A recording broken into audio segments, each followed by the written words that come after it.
Deus, louvado seja o nome do Senhor, por esse primeiro domingo e esse privilégio de, no primeiro domingo do ano, nós estarmos juntos na casa do Senhor. Amém?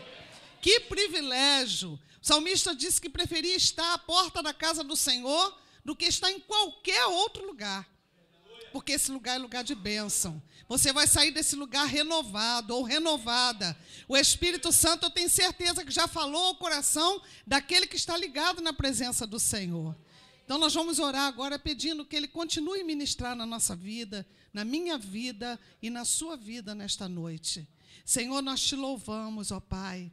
Nós glorificamos o teu nome pela tua presença, ó Pai, no meio do teu povo. Senhor, a tua palavra diz que onde houver 2 ou 3 reunidos, ali o Senhor está. Deus, muitas vezes nós usamos esse versículo para justificar reuniões pequenas. Mas aqui tem tantos te louvando, Senhor. E nosso coração está alegre porque o Senhor habita no meio dos louvores, ó Pai. Deus, obrigado por esta noite. Obrigado pelos visitantes que estão entre nós, ó Pai. Obrigado pelos teus filhos, ó Deus, pelo renovo que o Senhor tem preparado para a nossa vida neste primeiro domingo do ano. E agora te pedimos, ó Deus, fala conosco através da tua palavra. Senhor, unge os meus lábios, unge os ouvidos, Senhor, da tua igreja, para que receba a tua palavra com alegria, Senhor. Em nome de Jesus nós te oramos e te agradecemos. Amém. Mesmo assentados, você pode abrir a sua Bíblia em 1 Samuel, capítulo 7. 1 Samuel, capítulo 7.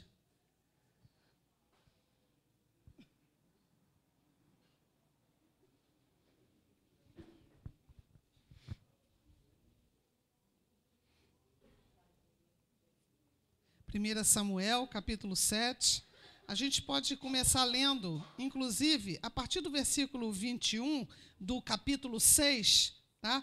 É um versículozinho acima, né, do capítulo 7. Enviaram, pois, mensageiros aos habitantes de Quiriate-Jearim, dizendo: os filisteus devolveram a arca do Senhor. Descei, pois, e fazei-a subir para vós outros. Capítulo 7. Então vieram os homens de Quiriate-Jearim e levaram a arca do Senhor à casa de Abinadab, no outeiro, e consagraram Eleazar, seu filho, para que guardasse a arca do Senhor. Sucedeu que desde aquele dia a arca ficou em Quiriate-Jearim, e tantos dias se passaram que chegaram a 20 anos, e toda a casa de Israel dirigia lamentações ao Senhor. Então falou Samuel a toda a casa de Israel, dizendo: se é de todo o vosso coração que voltais ao Senhor, tirai dentre vós os deuses estranhos e os astarotes, e preparai o coração ao Senhor, e servi a Ele só, e Ele vos livrará das mãos dos filisteus. Então os filhos de Israel tiraram dentre si os Baalins, os astarotes, e serviram só ao Senhor. Disse mais Samuel: congregai todo Israel em Mispa, e orarei por vós ao Senhor. Congregaram-se em Mispa, tiraram água e a derramaram perante o Senhor. Jejuaram aquele dia e ali disseram: pecamos contra o Senhor. E Samuel julgou os filhos de Israel em Mispa. Quando, pois, os filisteus ouviram que os filhos de Israel estavam congregados em Mispa, subiram os príncipes dos filisteus contra Israel, o que, ouvindo os filhos de Israel, tiveram medo dos filisteus. Então disseram os filhos de Israel a Samuel: não cesses de clamar ao Senhor nosso Deus por nós, para que nos livre das mãos dos filisteus. Tomou, pois, Samuel um cordeiro que ainda mamava e o sacrificou em holocausto ao Senhor. Clamou Samuel ao Senhor por Israel, e o Senhor lhe respondeu. Então enquanto Samuel oferecia o holocausto, os filisteus chegaram à peleja contra Israel. Mas trovejou o Senhor naquele dia, com grande estampido sobre os filisteus, e os aterrou de tal modo que foram derrotados diante dos filhos de Israel. Saindo de Mispa, os homens de Israel perseguiram os filisteus e os derrotaram até abaixo de Bet-car. Tomou então Samuel uma pedra e a pôs entre Mispa 100, e lhe chamou Ebenezer, e disse: até aqui nos ajudou o Senhor. Aleluia! Assim os filisteus foram abatidos e nunca mais vieram ao território de Israel, porquanto foi a mão do Senhor contra eles todos os dias de Samuel. Glória a Deus. Aleluia. Você pode glorificar o nome do Senhor? Até aqui nos ajudou o Senhor. Amém? Você pode aplaudir a Ele? Glória a Deus. Glória a Deus. Até aqui nos ajudou o Senhor. Amados, esse texto bíblico, ele traz muito ensinamento para nós. Embora sendo um texto tão antigo, mas a Bíblia, como ela é uma palavra viva, ela tem muito a nos ensinar. Ela é capaz de promover a libertação, a salvação, a restauração. Ela é um instrumento de Deus para trazer a consciência do que nós precisamos. Quando nós nos alimentamos dessa palavra, nós nos olhamos, nos comparamos com aquilo que ela nos fala, e isso promove mudança na nossa vida. E ela nos ensina a caminhar nessa terra, até o dia do nosso encontro, face a face com Deus. Aleluia. Eu creio firmemente, amados, que assim como o Espírito Santo falou comigo, Ele já está falando com você nesta noite. Ele não vai falar não, Ele já está falando, porque a palavra é viva e a palavra já foi explanada nesta noite. Tem algo, amados, na nossa vida que não pode faltar, que não tem como ser substituído por nada nesta terra.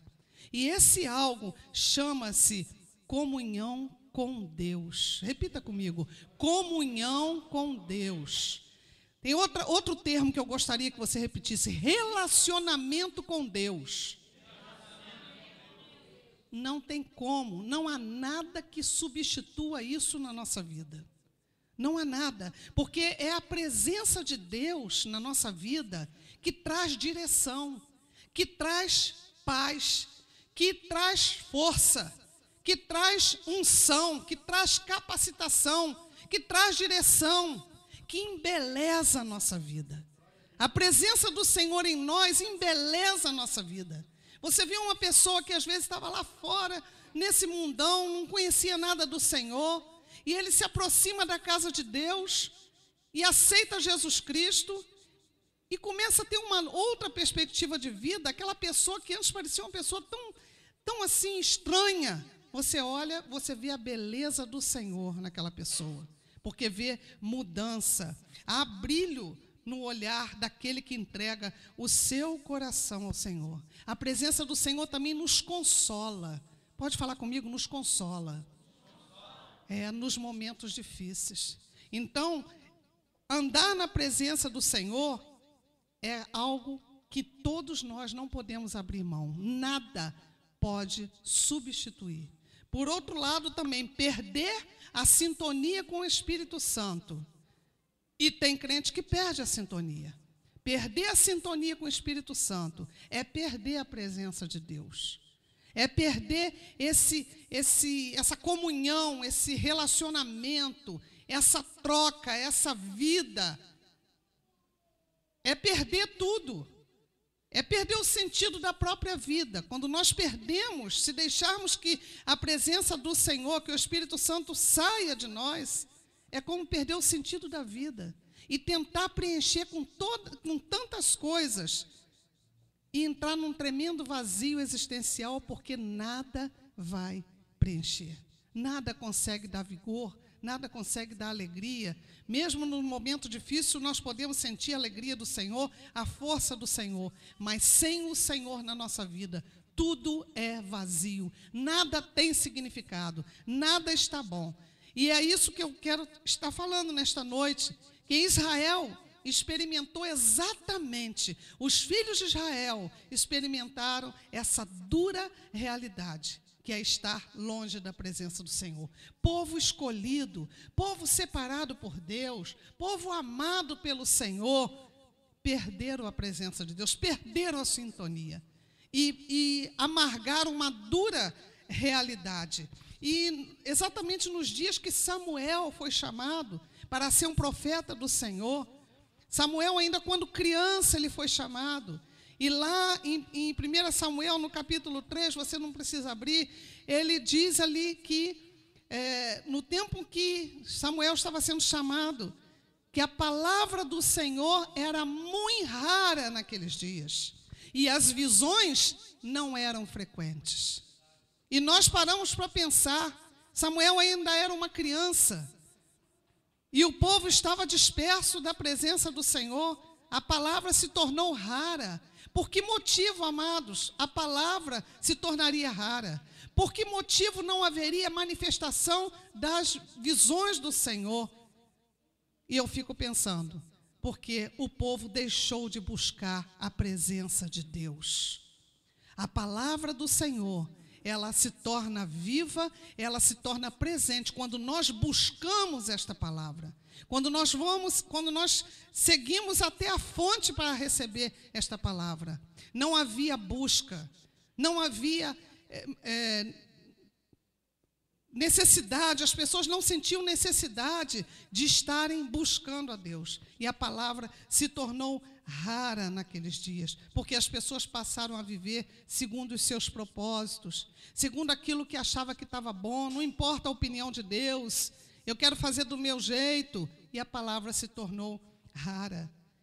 Para que Deus manifestaria a sua palavra? Para quem Ele manifestaria a sua palavra? Existe um texto na palavra que diz que Deus olhou e não achou ninguém que tapasse a brecha, ninguém que se colocasse como intercessor. E a pergunta que cabe aqui, que surge aqui, né? Você tem recebido a palavra do Senhor? Você tem recebido as visões do Senhor? Você tem recebido palavra rema, aquela palavra que vem do coração de Deus para o seu coração, para a sua vida, para a sua necessidade? É algo, queridos, que eu gostaria que vocês, que cada um de nós estivéssemos meditando nisso. Você tem recebido direção de Deus na sua vida? Deus tem falado contigo?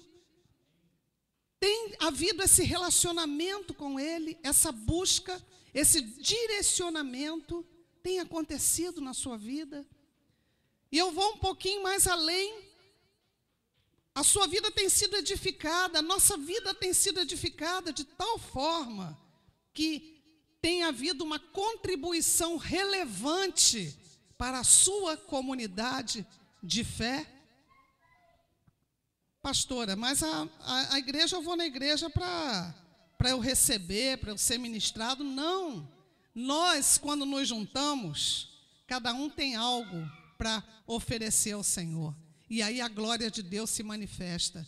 E quando a nossa vida, ela tem significado, ela tem uma busca individual, essa busca individual vai refletir positivamente na comunidade a qual nós fazemos parte.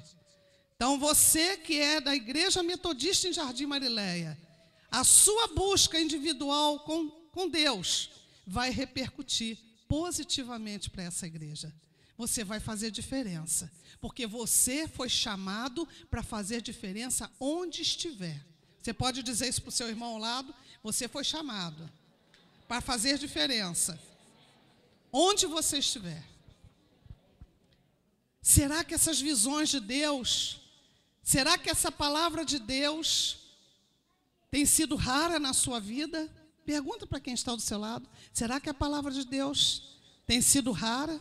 As visões do Senhor não têm acontecido?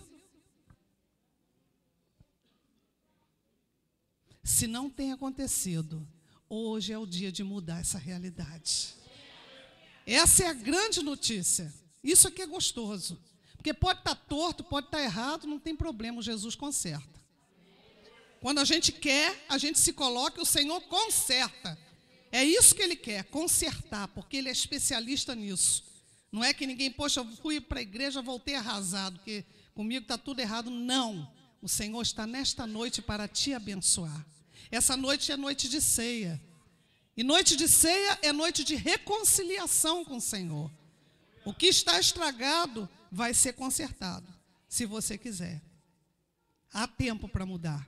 Amados, nos capítulos anteriores ao que nós lemos, mostra ali um cenário terrível do que aconteceu com Israel. Israel se afastou tanto de Deus, que eles acabaram sucumbindo diante dos ataques dos filisteus.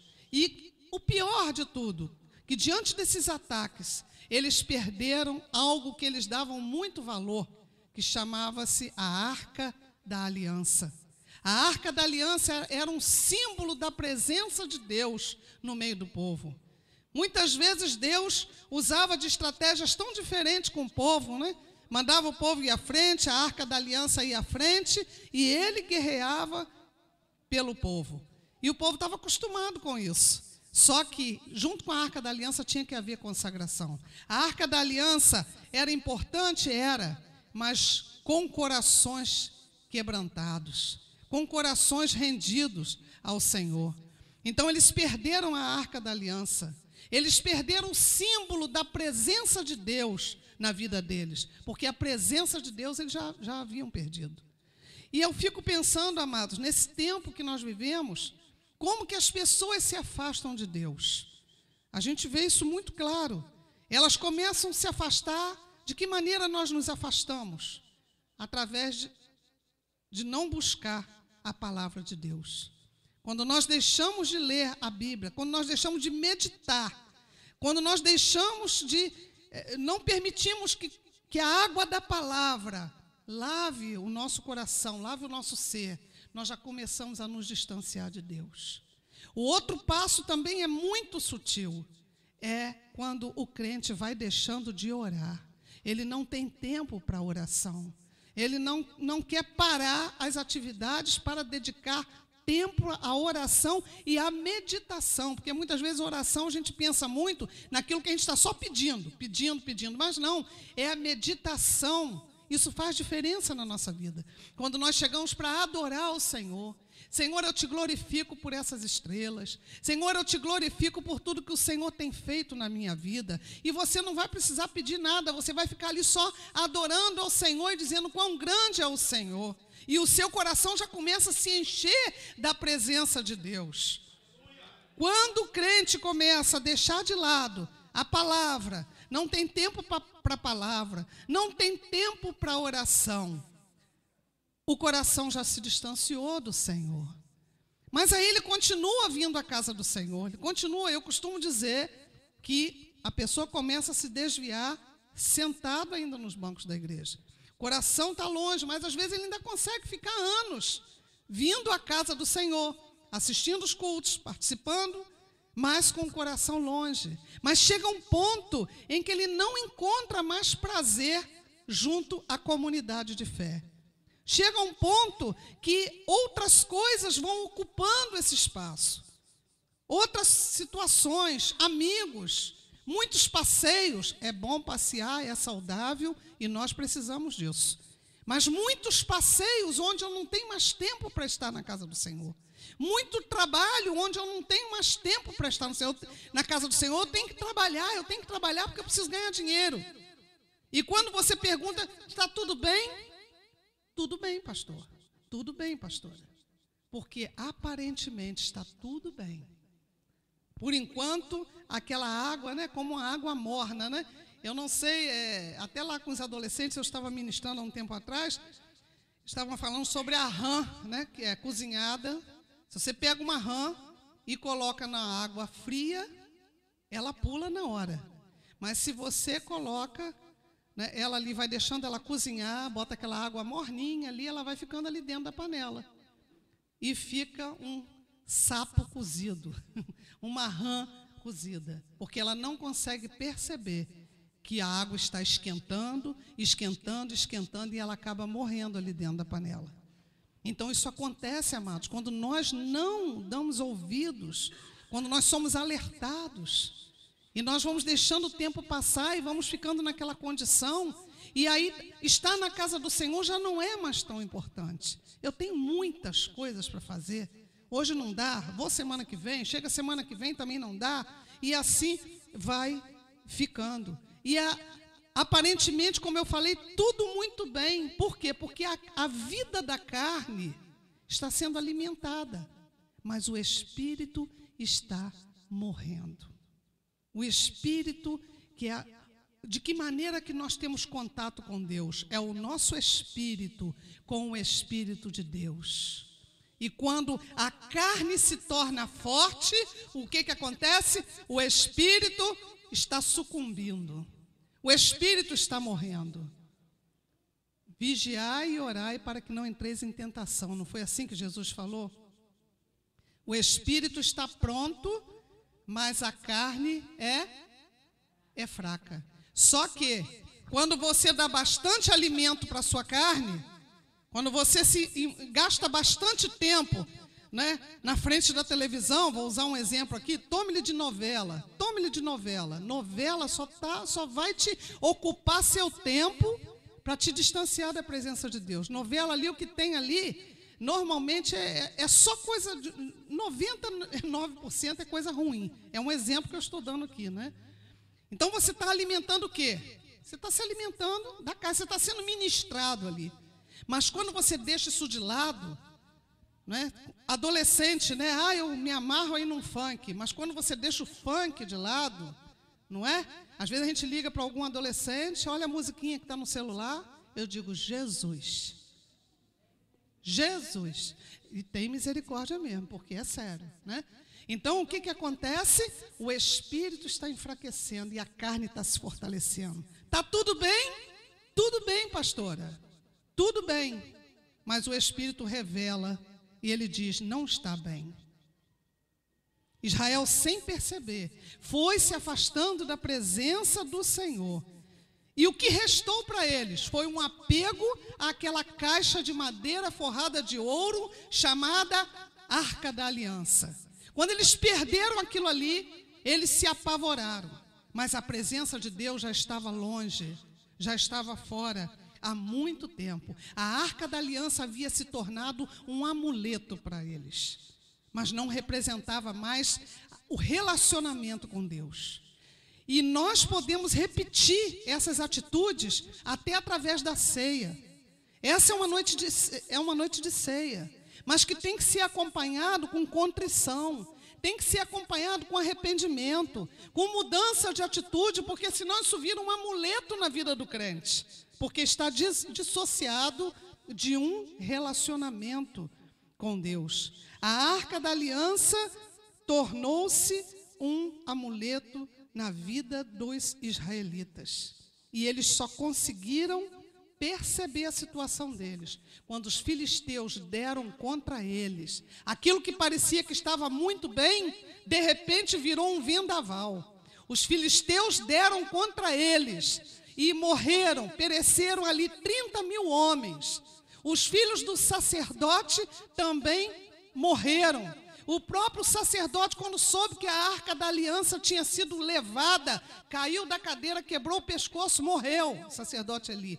Então foi uma miséria, foi uma coisa terrível que aconteceu com Israel, porque eles não perceberam o mal que vinha se aproximando deles, à medida que eles não consagravam a vida deles ao Senhor. Amados, se nós não atentarmos para isso, se nós deixarmos com que o mundo venha conduzir, lançar os conceitos deles na nossa mente, e nós nos esfriarmos na fé, e nós não tomarmos uma posição individual com Deus, nós corremos o risco de sermos surpreendidos.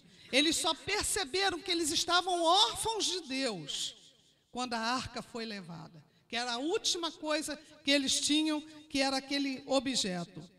Muitas vezes, amados, as pessoas só percebem que estão longe de Deus quando algo de muito ruim acontece com elas. Infelizmente, muitas vezes só se percebe que há um esfriamento, que há um distanciamento, quando algo muito difícil acontece, que vê que não tem saída.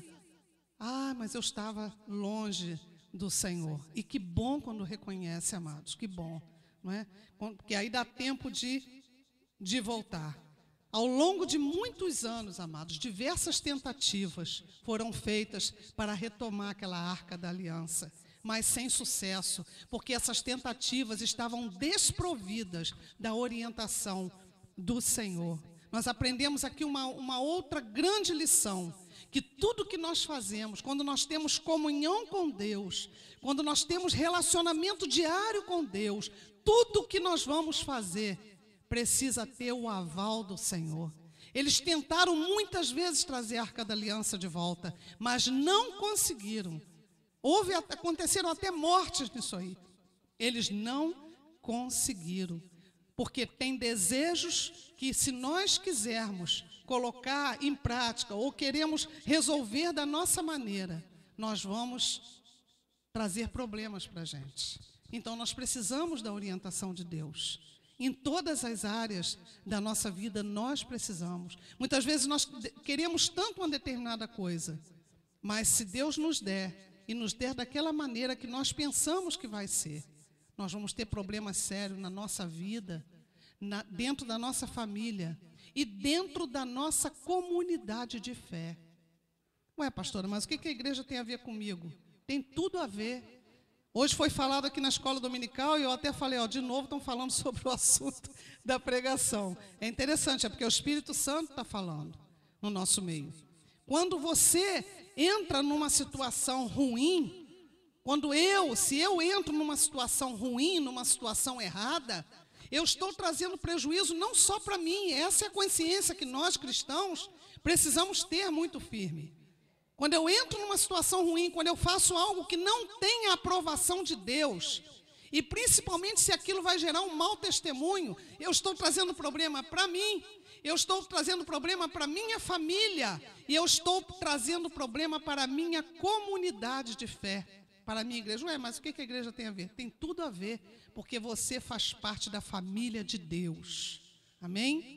Você faz parte da família de Deus. Então, se você dá um mau testemunho, se você toma uma atitude errada, lá fora, o nome do Senhor vai ser envergonhado por causa de atitudes erradas do cristão. Então, nós precisamos ter uma vida de temor na presença do Senhor.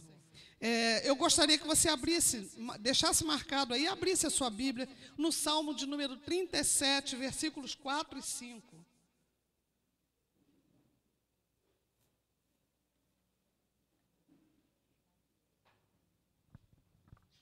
Porque o contrário também acontece. Quando nós agimos sem a orientação de Deus, nós arrastamos problemas para nós e para os outros. Mas o contrário também é bênção. E eu quero que você leia aí na sua Bíblia. Podemos ler juntos? Salmo 37, versículo 4 e 5. Mesmo se for diferente, não tem problema.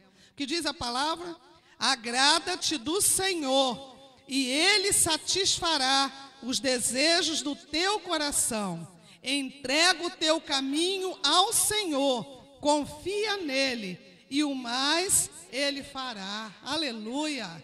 Que maravilha! Andar em comunhão com Deus é isso aí, confiar no Senhor, entregar o caminho ao Senhor, e Ele, o mais, tudo Ele fará. Vai ser bênção. Israel queria tanto a arca do Senhor, a arca da aliança, Israel queria tanto de volta. Os próprios filisteus não permaneceram com a arca, porque foi um problema para eles. Eles foram tomados de tumores, eles se viram enrolados com a arca da aliança e mandaram até de volta. Mas os israelitas, os filhos de Israel, eles não conseguiam tomar a arca de volta. Toda a casa de Israel dirigia lamentações ao Senhor. Pode voltar no texto anterior aí, 1 Samuel, capítulo 7, no finalzinho do versículo 2, diz assim: tantos dias se passaram que chegaram a 20 anos, e toda a casa de Israel dirigia lamentações ao Senhor. Mas isso não bastava, lamentação não bastava. O que Deus queria era aliança. O que Deus queria era renovar aquela aliança que tinha sido quebrada. E aqui eu vejo uma grande lição, que muitas vezes, amados, As pessoas estão durante muito tempo na casa do Senhor, mas elas estão sempre reclamando da sua situação que não está boa. Quantas vezes a gente vê crentes assim? Ah, isso assim não está bom. Ah, isso assim não resolve. E entra ano e sai ano aquela situação. E quando vai orar, só ora por aquilo, porque vive anos e anos dirigindo o quê? Lamentações ao Senhor. Israel levou 20 anos dirigindo lamentações ao Senhor. Levaram a arca. Senhor, nós queremos a arca da aliança, o símbolo da tua presença, Senhor, no meio do teu povo. Traz de volta a arca da aliança. E orar, e orar, e orar. Mas nada disso resolvia. Isso não bastava. Era necessário refazer a aliança com Deus que estava quebrada há muito tempo. Não adianta reclamar diante de Deus, senão reatar essa aliança. Olha o que Samuel... É interessante que toda essa miséria, vamos dizer assim, aconteceu com Israel, e Samuel era bem pequeno, bem novinho. Samuel cresceu vendo o povo lamentar. Samuel chegou à sua adolescência, à sua juventude, vendo o povo lamentar, o seu povo lamentar. Mas ele tinha uma posição diferente. Ele foi chamado pelo Senhor. Samuel tinha um compromisso que ele zelava pelo seu compromisso com Deus. E nós somos chamados a zelar pelo nosso compromisso com o Senhor. Samuel teve a autoridade de Deus para reunir o povo e dizer para eles.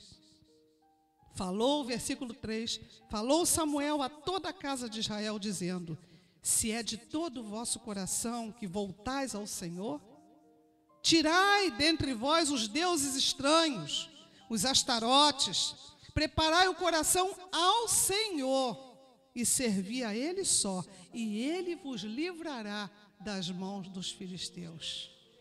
Era isso que estava faltando, amados. Era isso que estava faltando para Deus determinar a bênção, para Deus dar a vitória a eles. Não adianta esse negócio de lamentação se nós não buscarmos conserto com Deus. Lamentação não passa de murmúrio diante do Senhor.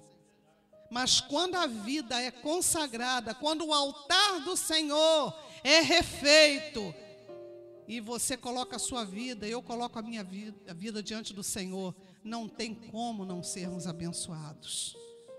Mas tem que lançar fora algumas coisas que muitas vezes estão caminhando junto com a gente. Para onde vai, leva. Para onde vai, reclama.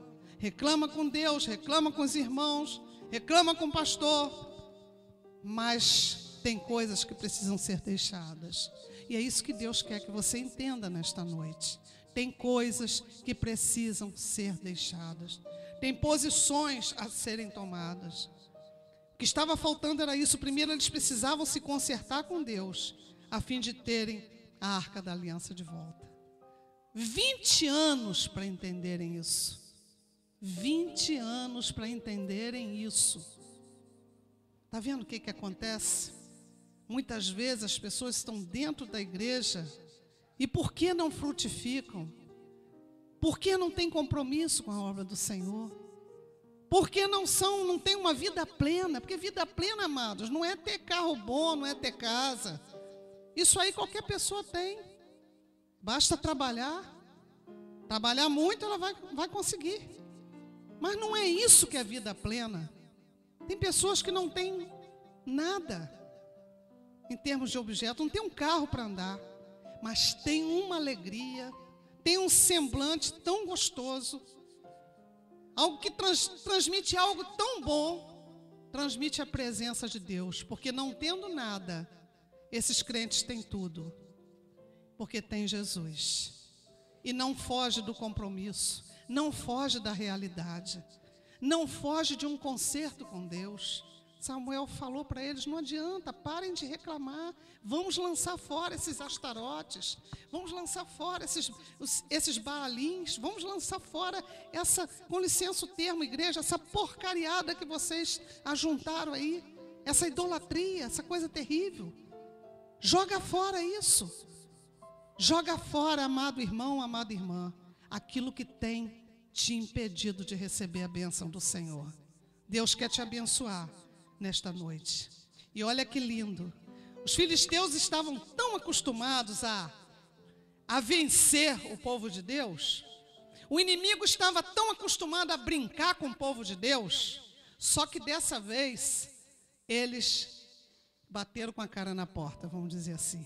Porque Israel mudou de posição com seu Deus. Aleluia. Quem sabe você tem tido tantas situações que você tem sido humilhado, tem se colocado por baixo, enquanto que o seu Deus quer te abençoar de uma forma tão poderosa. Os filisteus pensaram que de novo eles iam vencer sobre Israel. Eu queria que você desse uma olhada no versículo 10. Já estamos quase chegando ao fim. Capítulo 7, versículo 10. Enquanto Samuel oferecia o holocausto, os filisteus chegaram à peleja contra Israel. Olha só o inimigo, né? Mas trovejou o Senhor naquele dia, com grande estampido sobre os filisteus, e os aterrou de tal modo que foram derrotados. Repete comigo: derrotados diante dos filhos de Israel. Aleluia. Os filisteus quebraram a cara, porque não sabiam que Israel tinha mudado de posição em relação ao seu Deus. Eu quero dizer para você nesta noite, se você tem tido derrota uma atrás da outra, mude de posição diante do Senhor nesta noite, porque Deus tem o maior interesse em te abençoar. Deus tem o maior interesse na sua vida. Se você está de uma forma que não deveria estar, isso não é culpa de Deus, mas são coisas que estão aqui dentro, que o Senhor quer tratar na sua vida, quer te dar vitória. Deus quer te dar vitória. Deus quer te dar uma vida plena, não com objetos. Pode ser até que você venha prosperar tanto que vá prosperar também na área financeira. Mas a maior prosperidade está numa vida plena na presença do Senhor. Aleluia. Tomou Samuel uma pedra e a pôs entre Mispa e Sem, e lhe chamou Ebenezer. Até aqui nos ajudou o Senhor. Que fé, que coisa gostosa, que coisa linda. Samuel cresceu ouvindo aquele povo murmurar, lamentar. Samuel cresceu vendo toda aquela situação, vendo os filhos de Eli pecando, vendo Eli, o sacerdote, não repreendendo seus filhos, mas ele permaneceu firme com o seu Deus. O Senhor quer que você permaneça firme com Ele, na presença dEle. O Senhor quer que você seja fiel a Ele, porque Ele quer te abençoar. E você poder dizer com alegria: até aqui me abençoou o Senhor. Mais adiante, a Arca da Aliança foi trazida de volta com muita dança, com muito júbilo na presença do Senhor, no tempo de Davi. E eu te convido nesta noite a colocar o seu coração, toda a sua vida, nesse ano de 2015, esse primeiro domingo de 2015, Deus tem coisas maravilhosas para ministrar o seu coração. O Senhor quer te levantar com ousadia, com unção, mas coloque diante dele a sua vida. Para de se esconder e diz: Senhor, eis-me aqui. Eu estou dizendo isso porque eu já fui escondida dentro da igreja. Posso falar com muita autoridade, porque eu fui essa pessoa, e já falei aqui outras vezes, escondida, porque achava que Deus usava a todas as pessoas, mas que talvez eu não servisse para nada. Mas um dia, pela misericórdia de Deus, Ele me acordou de uma anestesia geral. Eu costumo dizer isso, daquela geral que você dorme para fazer uma operação bem longa, e me despertou. Aí eu falei: Senhor, agora eu seguro essa bênção e nunca mais eu quero voltar a ser aquela Dilcilene que eu fui. O adversário se levantou diversas vezes para me tentar parar, mas eu tinha algo determinado dentro do meu coração, que eu não poderia e eu não posso parar. Em nome de Jesus. Que o Senhor te abençoe. Que o Senhor te cubra com a sua poderosa mão. Que o Senhor renove a sua fé. Que o Senhor renove a sua vida na presença dEle. E que esse ano seja um ano totalmente diferente. Onde eu e o pastor Ricardo venhamos a nos surpreender e dizer, olha, quem viu fulano, quem viu fulana, olha que bênção. Louvado seja o nome do Senhor. Até aqui nos ajudou o Senhor. Aleluia. Glória a Deus. Que o Senhor te abençoe. Aleluia.